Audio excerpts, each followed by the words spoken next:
Teapot 19, am I right? Guys, I got my studio back. I took some advice from this episode and manipulated the fabric of space-time, and I was able to get my studio back. It seems like when you manipulate the fabric of space-time, all you do is get rewarded. Anyways, this was originally going to be an edited video of my live reaction to Teapot 19, which somehow has over 1,000 views. Seriously, why did so many people watch that laggy piece of shit? If you didn't watch the live stream, I don't recommend it because it is a mess. It is a very messy, laggy piece of shit. But then I thought to myself, instead of making a video of the live stream, why don't I just make a new video of my thoughts on Teapot 19? And then I was like, that could be just a quick video. And then I remembered I was on vacation, so I didn't start work on this video until after I came back from vacation. And now it's like I wanted to make a quick video right after Teapot 19, and now as I'm recording this, it's been 9 days since Teapot 19 came out, so I think I failed at that. This is gonna be a short video for a change. So, Teapot 19, pretty wild. Yeah, the entire show has changed. The world and the rulebook have literally been flipped upon its head. Teapot just became TPO as one rules the entire galaxy and got all of the Infinity Stones and just snapped half the cast out of existence.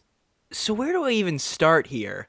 I guess we know one's plan now, and that is that she really didn't have one. It seems like she was just making this up as she went along.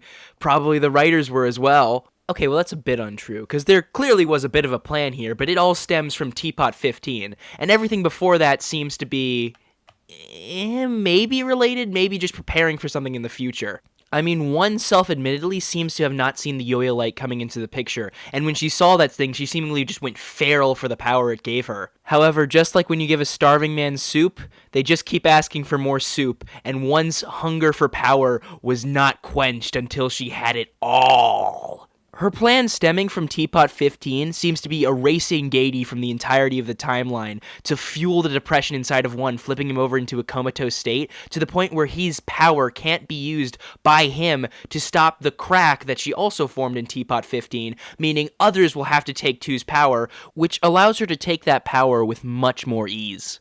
I mean, granted, she did get very lucky here. If TV didn't call for that Battle Royale challenge, this would have been much harder to accomplish. Although bringing Pencil into the mix and giving her power makes for a very volatile equation, it's very possible that if she was ever given two's power, she might do exactly what this was even without the Battle Royale challenge, just to get enough power to maybe beat 4 in the first place. Now, all that aside, there's one more aspect to one's plan that is left a bit open-ended, which is, what about these guys? One was seemingly waiting for her kidnappees to enter 4 to activate her big final plan. We can see this in Teapot 17 as she's excited that it's finally happening, at several points during the episode.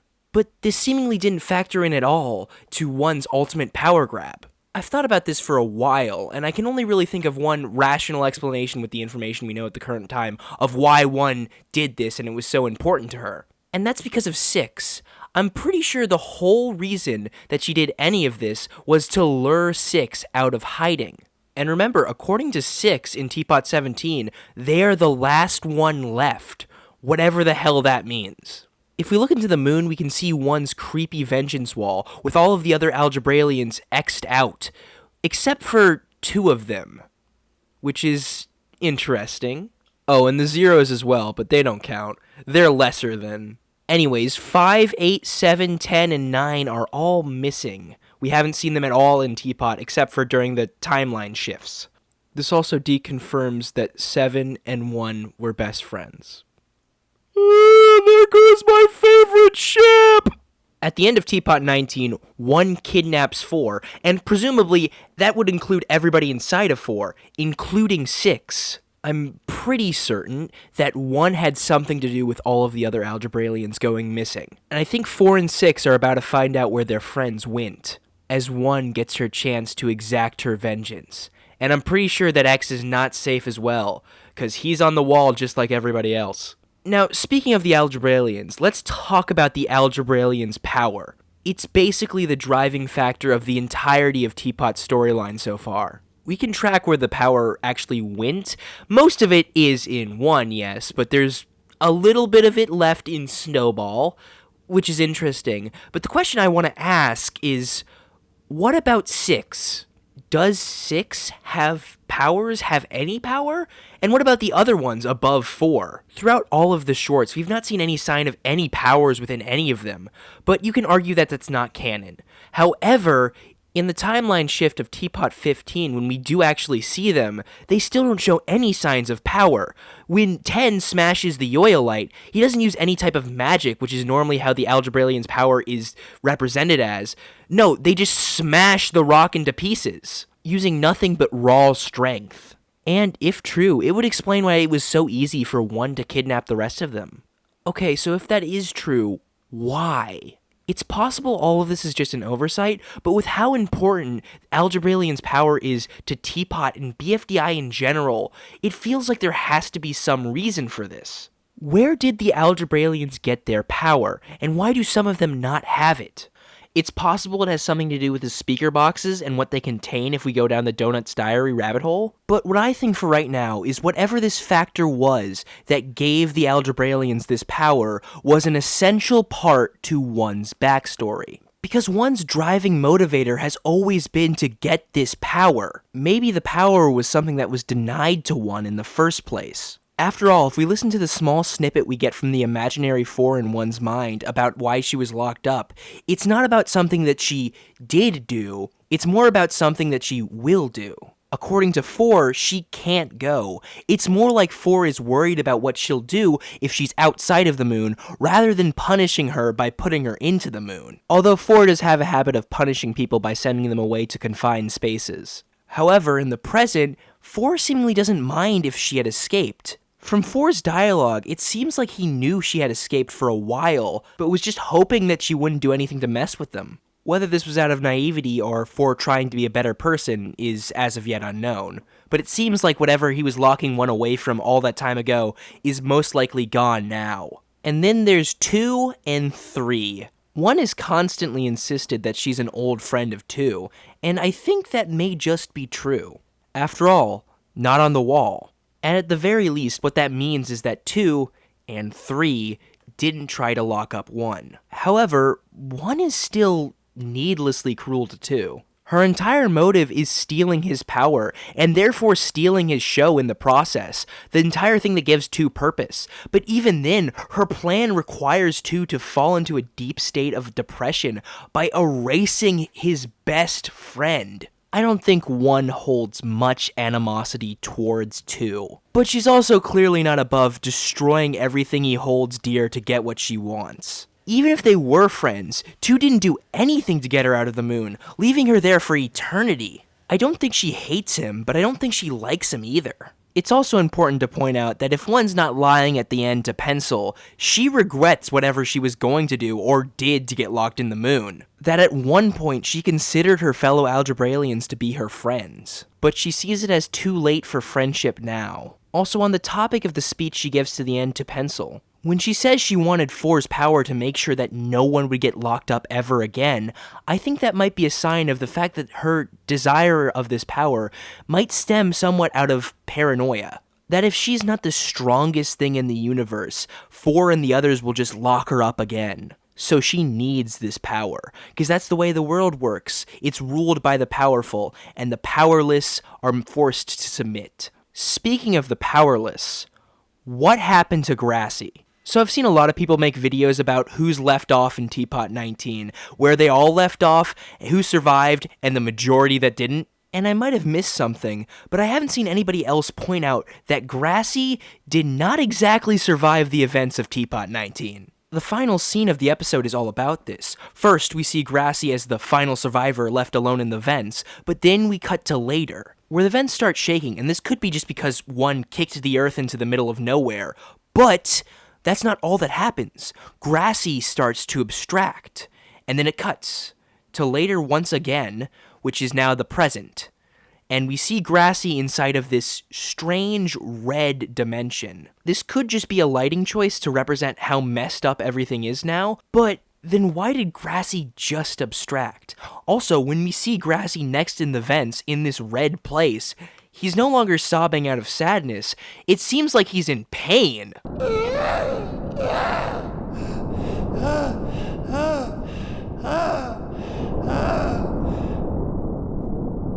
So, did Grassy just get sent to hell? It seems like it. I didn't think we had a hell in the BFDI universe, but this fits the bill. Now, it's also a worthy question of asking if Grassy was the only one sent to this place. Is this where the other living residents of Earth were sent? Were 8-Ball and Fiery sent here? Or was it just the residents of the hotel, being 2 and Grassy? Could this place be accessed by Bracelety and Robati with the dimensional wormholes inside of the waterfall? The answer is, I don't know. All we do know is that this place is red. And it might be fair to point out that there's another red person of interest still in this story. So, who sent Grassy here? Because the Earth didn't just fall into some wormhole, we see it stop. And 1 is far gone now, not to mention she has no reason to do this. So maybe, and this is a huge stretch, I understand, 3 has finally made their first play. 3 is such an interesting character, and I still have absolutely no idea of how they fit into this.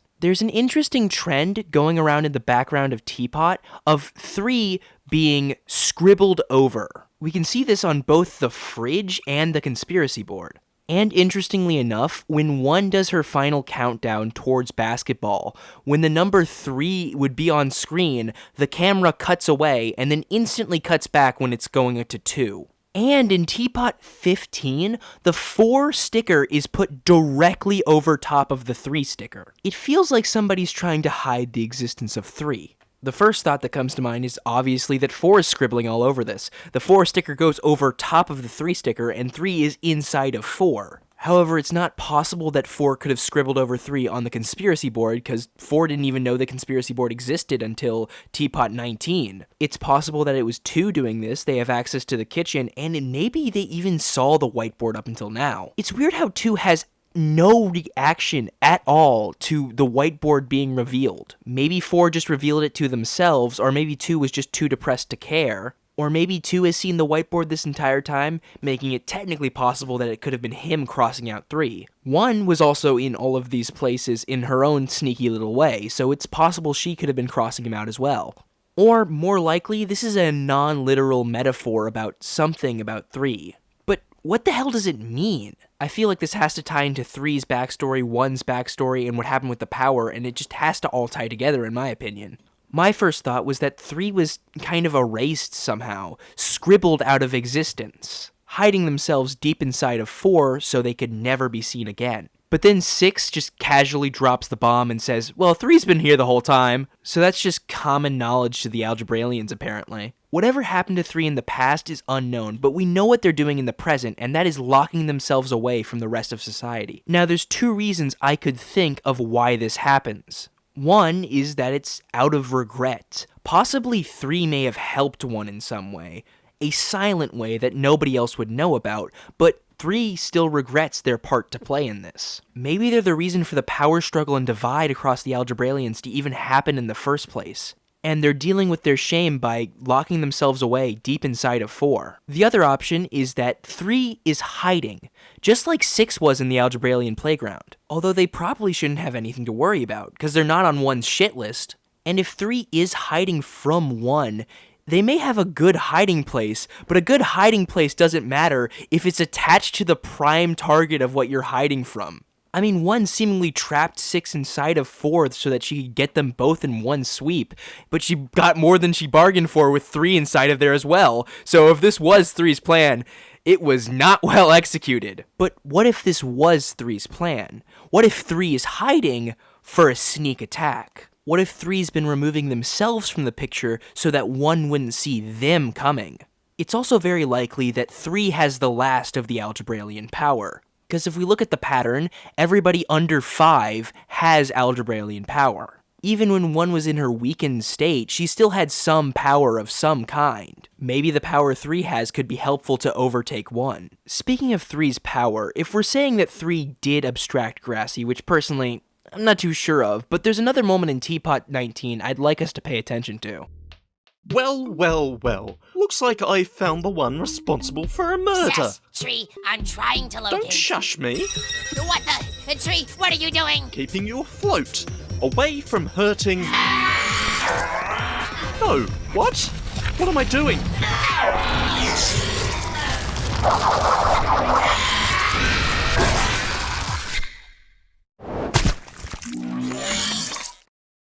Golf ball, I am so sorry. What was that? Ugh. Tree says he didn't do that, and I believe him, because that is nothing like 2's power. Golf ball is seemingly shifting into multiple different states of existence here, shifting into a plushie, into the raw asset, putting on the BFDI assets. If anything, this reminds me more of the Yoyolite power, how it glitches and distorts things as they travel through time. But it's not exactly like that either. The Yoyolite power didn't distort this much. So it's possible this power is coming from an unknown place. Maybe it was 3. Maybe 3 took Golf Ball, just like he might have taken Grassy. It's a huge stretch, I'm aware, but maybe 3 is building up an army to fight against 1. And that's a huge maybe. The more likely option is that 1 did this, getting rid of another member of Cloudier so that way Pencil would be on her own at the end and giving 1 all of the power. And Golf Ball was also trying to locate Donut and also therefore 1. Speaking of that, maybe it's time we talked about the thing that I ranted for 40 minutes about almost a month ago. Wow. Yeah, let's talk about that. Donut BFDI. So I think I was kind of right about these characters and their intrinsic motivations and how they're going to interact with each other in the future. My predictions were wrong because I was operating under a fundamentally different idea of how long TPOT would go for and how long 1's plan was going to last for. Because 1 is doing this for nothing more but her own sadistic pleasure. Granted, Donut's power, the little that he has, probably wouldn't go to Pencil since she is on Cloudier, and Donut was pretty OP at the time, so it was unlikely he was going to get killed by anybody else. And Donut sticking around could definitely jeopardize any kind of deal that Pencil would make with 1. But I don't think that's the reason why she's doing any of this. I mean, just look at her face. She's enjoying this. She's enjoying torturing Donut. Those reasons may have influenced her, but ultimately the reason why she's doing this is to get back at Donut for not signing. She didn't have to erase Barf Bag. She could have threatened to do it and Donut would have given the power just as easily. She especially didn't have to erase Basketball. Donut was begging for her not to do it at that point, but she did it anyway, because it made Donut miserable, and she enjoyed that, because she's a fucking sick fucker. The entire point of this interaction, from 1's perspective, is to make Donut feel bad that he never signed in the first place. Because if he had signed, if he had simply just gone along with the deal, Barf Bag would still be here. Basketball would still be here. It's all his fault, and she wants him to feel that way. She wants him to feel that guilt. Luckily for Donut, he got out of there without having to sign a deal, meaning 1 can't erase him from the timeline. And I think after this, we are going to get to see Donut's vengeance. I can't see any other way of taking the character that wouldn't just be kind of hack writing. It's finally time for Donut's anger to show. Now, as far as the actual theory itself of 1 constantly taking Donut back to the room to try and make a deal with him over and over and over again, well, it still holds weight. It would explain why 1 is this sadistic over Donut. And we haven't been given a new interpretation of what "we've done this so many times" means. However, Donut being the one who destroyed the room is seemingly maybe wrong? Because that annoying Leaf was seemingly worse. I've heard the interpretation going around that Leafy destroyed the room, and that makes sense to me as well. But where things get tricky is the timeline of this whole thing, because I can't find any way to make it work. We can see in the beginning of TPOT 13 that Leafy goes missing while 1 is watching, and Fiery probably assumes she's dead. Directly after this, we see 1 teleport to meet with Basketball.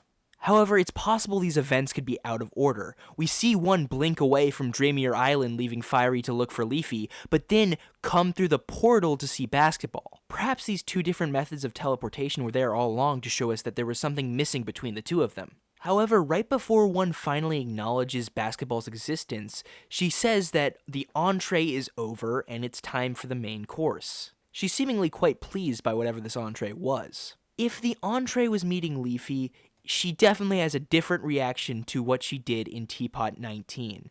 Well, it's possible the start of Teapot 13 may be out of order, and it's possible that the storm, instead of coming from Dreamier Island to the Teapot Grounds, went from the Teapot Grounds to Dreamier Island. It would explain how 8-Ball ended up there following the course of the storm. But then again, the storm seemingly just blows everyone in the most random of places. I mean, how the fuck did Bracelety end up in the waterfall? Does that thing even have an above-ground entrance? But if that was true, then what was this entree one was talking about? And did one just leave basketball waiting while she went and did whatever that was? It's possible the entree refers to everything before Teapot 13, because before that her deals were kind of weak and cheap and quick. However, after Teapot 13, her deals are much more meaty and take up the entirety of the episode. Maybe the entree was talking with Barfbag and Needle and that's when she kidnapped them? However, this is before she brought the storm to the Teapot Ground, so that wouldn't exactly make sense timeline-wise. And while Barfbag and Needle went missing, she was still in the room with Basketball. While in the room with Basketball, she shows this image of Barfbag and Needle in this strange place, which isn't quite the fields we see them in Teapot 15 and onward. So maybe that place is like a waiting room where one puts people while she's busy doing something else. So maybe that's where Leafy was up until probably Teapot 16. But one is also somebody who's kind of famous for hating waiting? So I don't know why one would just keep Leafy there until Teapot 16. Especially while she had the downtime to talk with her during Teapot 14. Maybe she was talking with Donut? Maybe she brought Leafy into the room and then Leafy wouldn't sign, so she just sent her back to the void over and over and over again. Something similar to what I predicted with Donut. After all, 4 doesn't know about Leafy. The only one who knows about Leafy being missing at this point is Fiery, and later on probably 8-Ball. I assume the reason why 1 doesn't trap the actively in-play contestants in a room or in that strange waiting area is because it would arise the suspicions of 4 if objects actively started going missing from the competition, instead of eliminated contestants who could just have been eliminated. Now, if Leafy did destroy the room, this would have to have happened presumably during Teapot 16, or in the month between Teapot 17, which would mean 1 has kept her locked up there for God knows how long. The timeline could make sense, but I still feel like you'd have to stretch it a little bit to make perfect sense. There's also a few more things about Leafy that I'd like to speculate about, and maybe makes me doubt that she destroyed the room in the first place. First of all, maybe this is me personally, but I just can't imagine that Leafy was the one to fight 1. Sure, she was known to throw knives, and she'll take the occasional act of vengeance, but I just don't see her as the type to bash 1's room to pieces. Maybe in a struggle, sure, but I don't think we've ever seen Leafy do actual hand-to-hand combat. If anything, Leafy's the type to shit-talk you on Twitter and then instantly blame the victim when you confront her for it. And give you some kind of speech on her moral authority and how she's a philosopher that should be ruling the world. Which is interesting because 1 has a few thoughts on morality as well. Something that I speculated on in the Donut video was that 1 resents Donut for not being as selfish as she is. For being kinder and more willing to make friends. And this episode kind of doubles down on that in 1's rejection of any kind of morals in general. She seems to hate how kind and phony she had to act to get those deals to be signed. And that right there reminds me very much of Leafy. And I think I know why Leafy annoyed 1 so. Because I think these two are simultaneously both very similar and polar opposites. Both of them act kind, act like they're very nice people, but it's a facade. Deep down, they're actually quite aggressive and mean. However, where these two differ is how they feel about the facade. Leafy buys into the facade. She's quite proud of herself for being the nicest person in the world, while 1 hates the facade. She hates the person she becomes while she's wearing this mask of niceness. And I think this would be the friction that annoyed 1 so much. Leafy would probably lecture 1 about how to be a nice person, which would piss her off more than anything. More than even Donut destroying her room. Sure, while Donut has the tendency to lecture every now and then, I see him as a bit more of a fighter in this situation. He's the only one on record we've ever seen fight 1 on multiple occasions. I feel like if anyone destroyed the room, it was him, while on the other hand, I feel like Leafy would do is lecture 1. Lecture 1 about how to be a nice person, and that she should learn from Leafy, because Leafy knows everything about niceness, which would piss 1 off. Hell, if Leafy had anything to do with destroying the room, I think it'd probably be 1 destroying the room trying to hit Leafy. Now, the substantial question after all of that is, where is Leafy now? Still in the waiting room one had? Well, when one mentions Leafy, she gets very aggravated. The most aggravated I think we've seen her yet. Well, I think if one was in control of Leafy, was able to get one over Leafy like she did to Donut, I don't think she'd be nearly as mad. I think she'd be happy that she got to punish Leafy. However, no. I think she's mad because Leafy got away. I think somehow, and maybe not literally, Leafy got away from one. Maybe Leafy was actually able to get out of the room. Maybe Leafy's words just hurt one so badly. The annoyingness of it all stuck with one so hard, even after one got her proper vengeance, it still bothered her. So much so that even the thought of Leafy, just seeing Leafy on her list, she couldn't even stand it. So she must have had to get a new list, one without Leafy. So that way, maybe that stupid, annoying voice in her head would shut up. I don't know, maybe something like that. Maybe Leafy's out there somewhere and got away from one, although I'm pretty doubtful she can get away from one now. Speaking of which, let's talk about the end. So there's a few paths I can see Teapot going down from now on. The first one was I thought it was just over. Teapot can't exist anymore. There is no power of two. And then I got flashed with this screen, which means the competition is still going. Which is why? What? How? Who? It's possible that we could just get a couple of non-competition episodes and then eventually everything will be resolved and we just get back on track. But that feels lame and boring. Maybe the competition will change. Maybe the competition will be less of a competition and more of a quest to take down one. It's possible eliminations could take a whole different form, that our power, our vote as viewers, manifests in a whole different way. That could be interesting, but I'm struggling to see how that would be implemented. As of right now, I think that there is one option. We need a new host if we want a new season. Here's what I think. Battle for Dream Island Season 6. The Power of One. One of One's more interesting characteristics is how she constantly finds herself bored by the people around her and how the competition is taking place. One is left with infinite space and infinite power. But I think she'll realize without anything to use that power for, she'll once again be met with that boredom. Now, what is something that every algebraian with power has wanted to do? Host BFDI. Make their own season. I think one, out of sheer boredom, will steal the contestants that 2 stole from 4 and make her own season. But this one wouldn't be boring like the one that 4 or 2 made. No, this one would be fun. This one would be interesting. This one would be cruel. This would be a season that nobody would want to compete in, and the winner might not even get anything. Their reward might just be not getting erased, getting to savor another day in what one's left of the world. No matter how you slice it, this story is in the control of one's proverbial hands. She has the power. She won Teapot. And that power will decide the fate, decide the timeline, decide the true winner of Teapot. And we can only see what one will do with that. Thank God I didn't make a video over 30 minutes. This can be a short video. God bless. This doesn't really count. It's the outro rambling thing I do. But in the interest of an outro ramble, I still want to keep this under 30 minutes. But yeah, I've had the idea that one's plan was eventually to take over Teapot and become the host of Teapot. I mean, one of the videos I had planned for after Teapot 19 was that theory, the theory that one would become host. And I think there's more weight to that than ever, but I mean, we'll see.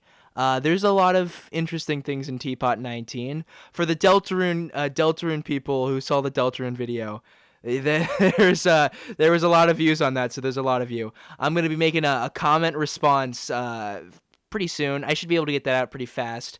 Trust me, I've heard the comments. There's a lot of shit to talk about. That video might be an hour long too. We'll see. Other than that, I've once again got a big project in the works, so that's coming soon. Don't worry about that. Other than that, I'm trying to keep this short, so I already did that bit. There's only so many ways you can make a joke about the video being over. The outro is canceled. I'm interrupting this joke about the video being over with breaking news. We learned what the recovery center says. It's a wireless recovery center. What does this mean? Why? But why? But why though? What is this? What is the deep thematic meaning of this? What is it? What does it mean?